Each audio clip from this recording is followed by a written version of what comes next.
Warning, this episode contains brain food that will lead to improved emotional and social intelligence.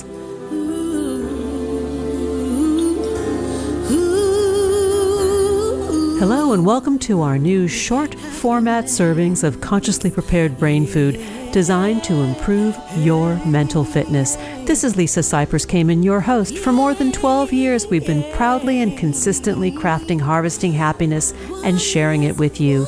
Each week, we spotlight diverse thinkers and doers who are contemporary trendsetters and change agents devoting their lives to creating a better world in which to live. We invite you to listen up and change the way you think about human happiness. Our award-winning content is fresh, optimistic, and purpose-driven media that promotes well-being from the inside out. Alrighty then, let's dive in.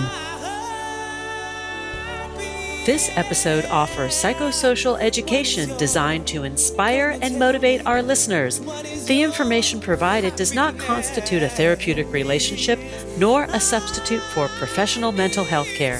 If you are experiencing a mental health crisis, call 911, go to your nearest emergency room, or for listeners in the United States, text 988 for the National Suicide and Crisis Lifeline.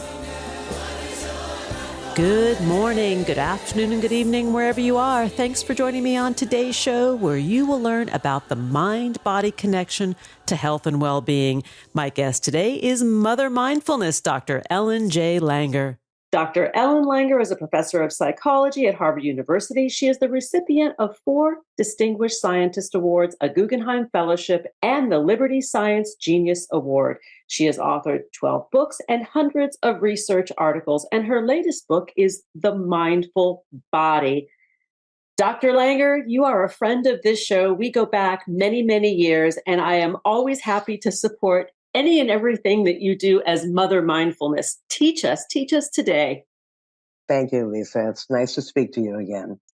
So your latest book talks about the mind-body connection and just how much influence we have over our own health and well-being. Yeah, I think that it's important to tell people the subtitle of the book, which says it all, which is Thinking Our Way to Chronic Health. It's not that we have a little control over our health. The argument is we have virtually almost complete control over our health and well-being. And that the mind-body unity idea is very simple. You know, people think there's a mind, there's a body. Then you get to the problem of, well, how do you get this fuzzy thing called a thought in the mind to affect the body? I say mind, body, these are just words. Let's put it back together. And if we put the mind and body back together, it's a single unit. As a single unit, wherever you put your mind, you're necessarily putting your body. That means every thought you have, directly and indirectly, affects your health and well-being. We have many, many studies testing this idea, where what we do is we put the mind in strange places and then take the measurements from the body. And over again, we're getting very exciting results. Talk a little bit about the kinds of measurements you're taking. Are you talking about cortisol levels? What are you talking about? Everything. It depends on the study. So if we talk about the very first test of the mind-body unity idea, this was the counterclockwise study. It's a famous study. How could she talk about her own study as famous? Only because if you tune into... It's true. No. But if you watch The Simpsons Go to Havana, they talk about the study. So that I borrow from them. But the idea was very simple. What we did was we took elderly men to a retreat that had been retrofitted to 20 years earlier and had them live there as if they were their younger selves. So they saw movies from the past, discussed politics of the past. The whole place was sort of like a Hollywood set, taking them back in time. For them, it was 20 years earlier. And as a result of this, we took measures, all sorts of health measures, psychological measures, physical measures, and so on. And what we found was in a period of time as short as a week, in fact, it might have been 5 days, forgive me for not remembering, that there was an improvement in people hearing, vision. Now, I've never heard of an 80, 90-year-old's vision and hearing improving. especially without any medical intervention. Their memory improved, their strength improved, and they looked noticeably younger by the end of the study. So that's the first study and lots of measures. Then I can just go on if you want, or I can breathe and let you ask me a question. Well, I love that you are talking about the study, and two things come to mind. First is in terms of positive psychology interventions about recalling positive memory and emotion, and the correlation between looking backwards to elevate happiness levels in the present moments. Yeah, but it's not, they weren't looking back. What we wanted them They were to living essentially, back. exactly, Yes. exactly.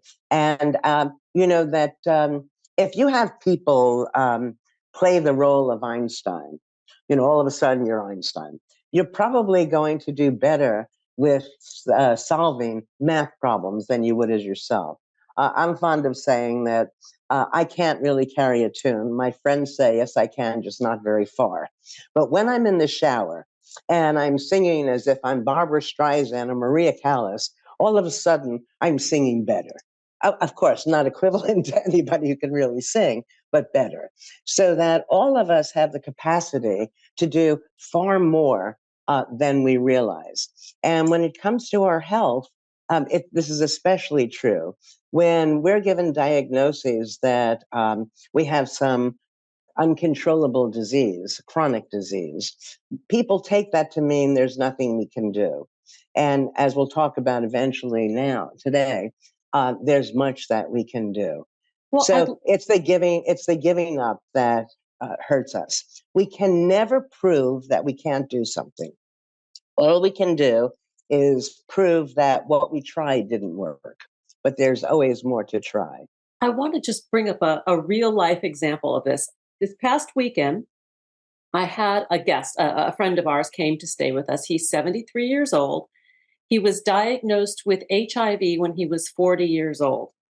Mm-hmm. And nobody could understand. He was in recovery from previous heroin use.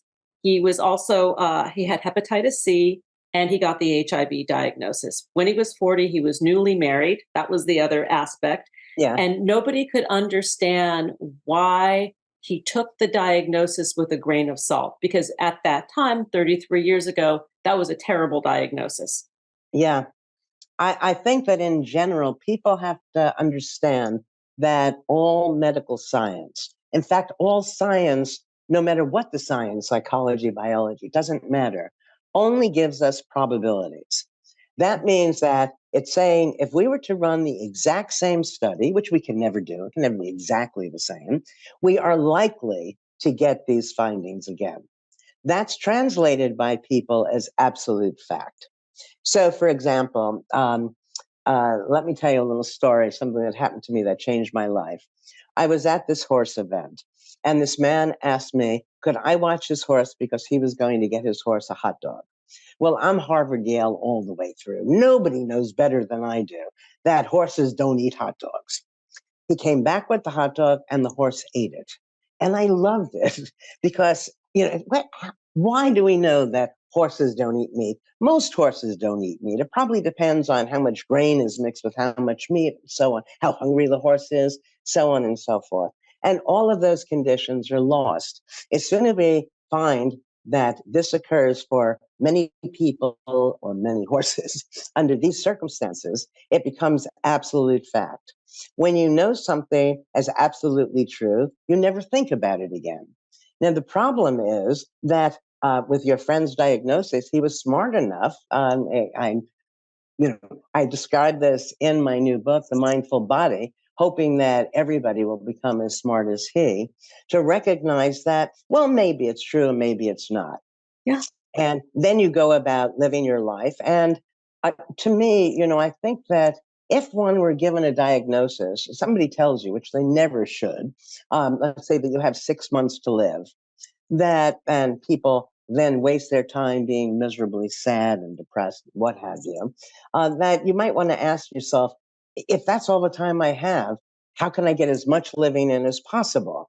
And so even if you accept the diagnosis and you take that attitude and you're living fully, what will happen is that you're more likely to extend your life, no matter what illness you have. We have so many years of research showing that mindfulness, as we study it, is literally and figuratively enlivening. Well, I want to just, give sort of the update of this guy. So he has this terrible diagnosis, and he goes about curing his Hep C. He then has cirrhosis of the liver, and he's told that he needs a liver transplant. Once he cures the Hep C, he gets the liver transplant.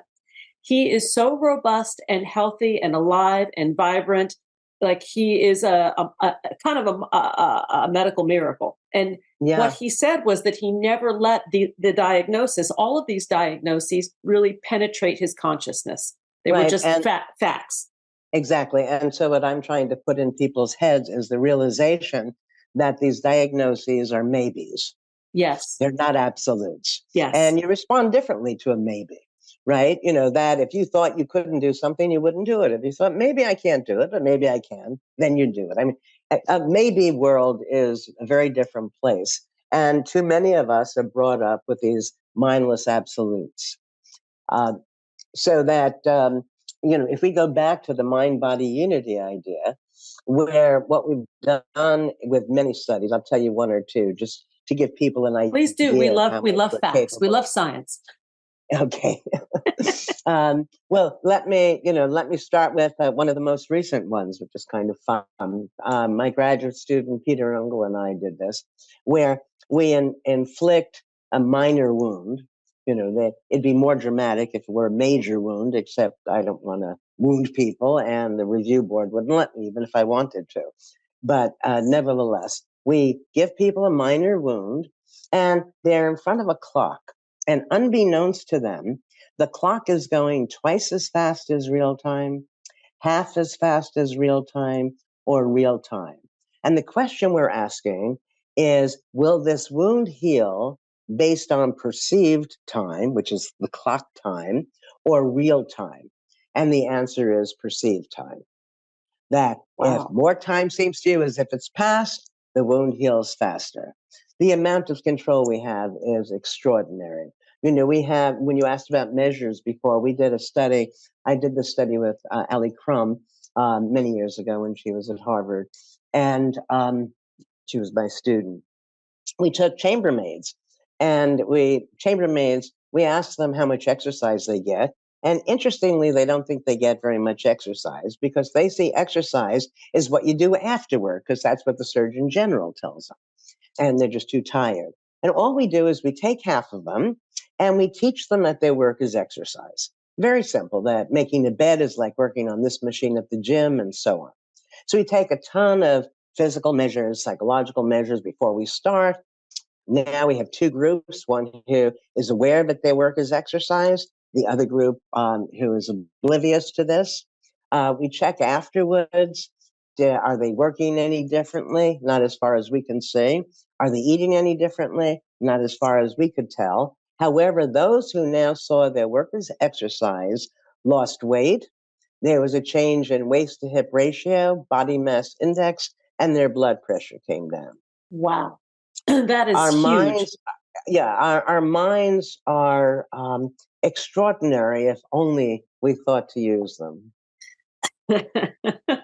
How well said. We're going to need to take a break, but before we do, I would love for you to give the Ellen Langer definition of mindfulness, because so many of us hear the word mindfulness, we think of meditation, contemplating our navel, and your definition is so beautifully simple. Yeah. Meditation is fine. Meditation isn't mindfulness. Meditation sets you up for post-meditative mindfulness. And it's a wonderful practice, but this is just something that's very different. All it is active noticing. So if you notice new things about the things you thought you knew, you see you didn't know it as well as you thought you did, then your attention naturally goes to it, right? And this active noticing is the essence of engagement. And as you're doing this active noticing, the neurons are firing. And as I said, it's literally, we have a good deal of data, and figuratively enlivening. So it couldn't be easier. Let's take that pause now. We're talking about the mindful body, thinking our way to chronic health. I love this title. To learn more about Dr. Ellen Langer, please go to scholar.harvard.edu/Langer. And on Instagram, you can find Ellen at Ellen J. Langer. Here comes the pause. We'll be right back, and that is a promise. Hang on just a minute here. Before we take that break, let's talk about how happiness comes from the inside out. And because great hair also begins in much the same way, from the inside out. Nutrafol is the #1 dermatologist recommended hair growth supplement that's clinically shown to improve visible thickness and strength. Did you know that approximately 1 in 2 women are or will be impacted by weakened or thinning hair? If you're among them like me, you're not alone, and there is a solution that you can trust to deliver great results. Nutrafol supports healthy hair growth from within by targeting the root causes of thinning from within: stress, hormones, environment, nutrition, lifestyle, and metabolism, all through whole body health. In a clinical study, 86% of women experienced improved growth after 6 months of using Nutrafol women's hair growth supplements. Nutrafol has multiple formulas, including vegan, designed for women of all ages and life stages. Each physician-formulated product is made with natural, drug-free, medical-grade ingredients in consistent doses for reliable results that I have experienced firsthand. What I love most about Nutrafol's whole-body approach to health is that in addition to thicker and stronger hair, the ingredients have stopped excessive shedding while helping improve my sleep, stress response, and those pesky menopause symptoms, including hot flashes. Who wouldn't want that? Are you tired of thinning hair? Nutrafol is here to help. Visit Nutrafol.com and take their hair wellness quiz for a personalized plan that targets better hair growth through a whole body health approach. Join me and millions of others who are celebrating great hair days with Nutrafol. Take the first steps to visibly thicker, healthier hair. For a limited time, Nutrafol is offering our listeners $10 off your first month subscription and free shipping when you go to Nutrafol.com and enter the promo code HARVESTING. Find out why over 4,000 hair care professionals recommend Nutrafol for healthier hair. Nutrafol.com, spelled Nutrafol.com, promo code HARVESTING. That's Nutrafol.com, promo code HARVESTING. Now let's take that pause. Each day we have the intellectual freedom to be happy or the liberty to be miserable, regardless of external circumstance. If you or someone you know is struggling with mental health, urge them to seek professional support because good psychological health is vital in achieving a satisfying life. Visit harvestinghappiness.com for psychosocial educational resources to boost emotional and social intelligence. Like what you hear on Harvesting Happiness? Sharing is caring. Pay it forward by spreading the word to your tribe through social media. Find us at Harvesting Happiness on Facebook and me at Lisa Kamen on Twitter. And we're back, continuing the conversation with Mother Mindfulness, Dr. Ellen J. Langer. We're talking about the mind-body connection to health and well-being. Okay, Ellen, you described so perfectly the simplicity of the beautiful practice of mindfulness in the real world. Huh? Right. It's not a practice, Lisa. She's correcting me. Go. I apologize. That's okay. I love it. It's important for people to know it's just a way of being. As soon as you accept the pervasiveness of uncertainty, everything is uncertain. Now, when you're being mindful, you're aware of this uncertainty. Being mindless, you're trapped thinking that you know. You can never know. And so when you actively notice new things about the things you thought you knew and see you didn't know them, over time you come to see, well, everything is potentially new. Some people are scared by not knowing, and that's because they make a personal attribution. They say, I don't know, you may know, so therefore I'll pretend. But I'm freeing people in some sense to realize, I don't know, you don't know. Nobody can know because everything looks different from different perspectives, and everything is always changing. So you want to make a universal attribution. Not knowing is good. Not knowing is very good. When you know you don't know, then you pay attention. When you pay attention, you become aware of benefits that you didn't even know existed, and you get to avoid pitfalls. that you otherwise would become victimized by. When I was a graduate student many moons ago and working on my thesis, I came into your office and my brain became on fire in a positive way because you were talking about living in two states, either mindfulness or mindlessness. And there was no real in between. And that really stuck for me because it switched on my brain to focusing on life in a conscious way. And you brought up in our conversation, I remember it very well, and this is now going back many years, when you are operating in a state of mindfulness, you never have to say you're sorry because you're never doing things that would make you need to say you're sorry. Yeah, let me unpack that a little for people. I'm Yeah, glad that please you do. remember But it. It's nice to know that I've influenced at least you. The I behavior guarantee I'm make, not the only one. behavior makes sense from the actor's perspective, or else the actor wouldn't have done it. So nobody wakes up in the morning and says, today I'm going to be selfish, mean, and behave stupidly. So when you see people behaving in these ways, when you're being judgmental, and you ask, well, from their perspective, what are they doing? So, Lisa, you may have no patience for me because I'm so gullible. That's because, from my perspective, I'm trusting. I may find you irritating, because you're so damn inconsistent. That's because you're flexible. And it turns out every single negative ascription we have for somebody has an equally strong but oppositely valenced alternative.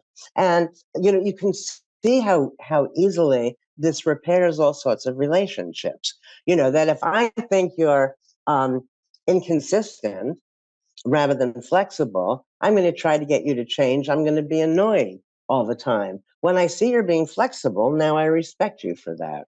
When you see me as being trusting, you wouldn't want your friend to be distrusting.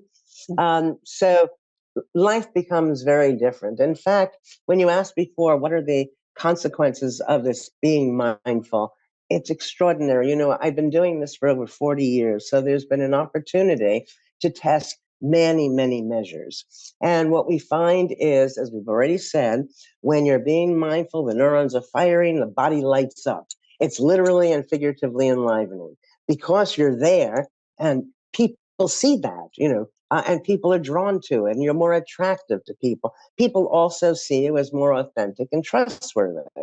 That if I believe that you're seeing who I am, not some fiction of me, then I feel safe with you.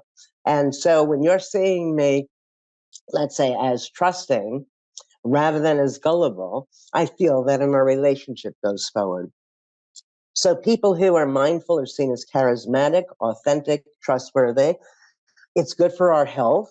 As I said before, it's the essence of engagement. Not only that, we have a lot of data that I reported in previous books where when you produce things mindfully, they're actually more appreciated by people than when they're mindlessly produced. We have symphony orchestras who we have being mindful when they're playing. That means noticing slightly new things in the composition and what they're doing with their instruments versus just replicating a past performance. We tape it, we play it for people who know nothing about the study. Overwhelmingly, they prefer the mindfully played piece. So given it's good for you socially, personally, health-wise, in every way, and it's so easy, it doesn't make sense to me why people wouldn't immediately grab it and become more mindful. Period. Well, when we talk about the connection between mind body unity and improved well-being and health outcomes, even, I would love, we're nearly out of time, so I would love to circle back to that because I think this is an important way that we can take responsibility for our health. Yeah. Simple. Okay. One of the things that we have data and wonderful studies by other people showing that placebos may be our best medicine. And so for me, the question is, well, if you get better with a placebo, if it's not the placebo that's making you better, obviously you're making yourself better. So how can I help people How can we do this more directly? And so we developed what we call attention to variability treatment. Now, attention to variability is just a fancy way of saying being mindful. But when people have, let's say, a chronic diagnosis, a diagnosis of a chronic disorder, they assume it's going to stay the same or get worse. Nothing moves in only one direction. Sometimes you're a little better, sometimes you're a little worse, but people don't realize that. What we do is we call people periodically throughout the day and ask them about the symptom. Is it better or worse than before? And why? Now, three things happen when you do that. The first thing is that you see, gee, it's not always as awful. So you feel better. Second, by searching for why is it better or different now from before, you're being mindful. And as we've said, that's good for your health. And third, you're more likely to find a solution if you're looking for one. Now, we've done this with big things: multiple sclerosis, stroke, Parkinson's, chronic pain, and so on. And in each case, there's a great reduction in people's symptoms. So now you might say, well, I said you can do this without anybody's help, but we're calling people. It's very simple. Most people have a smartphone. Set your smartphone to ring in an hour. When it rings, ask yourself, well, gee, how do I feel now? Is it better or worse than before, and why? Then set it for 2 hours and 10 minutes, and so on. And it's not easy, but it suggests that, again, we have more control than we realize. And so all of the mind-body unity studies and the work on attention to symptom variability makes me very confident that we need to sit up and start taking care of ourselves, which doesn't mean we shouldn't go to the doctors. It just means that we should be more than passive recipients of medical information. I love that. Would it be safe to say that wherever we focus our attention is where we will find ourselves? Sure, why not? Because that's what I think about. And that's what I tell clients all day. It's like wherever you focus that attention is where you're going to end up being, right? You can be in sort of the Sure. positive soup or the negative soup.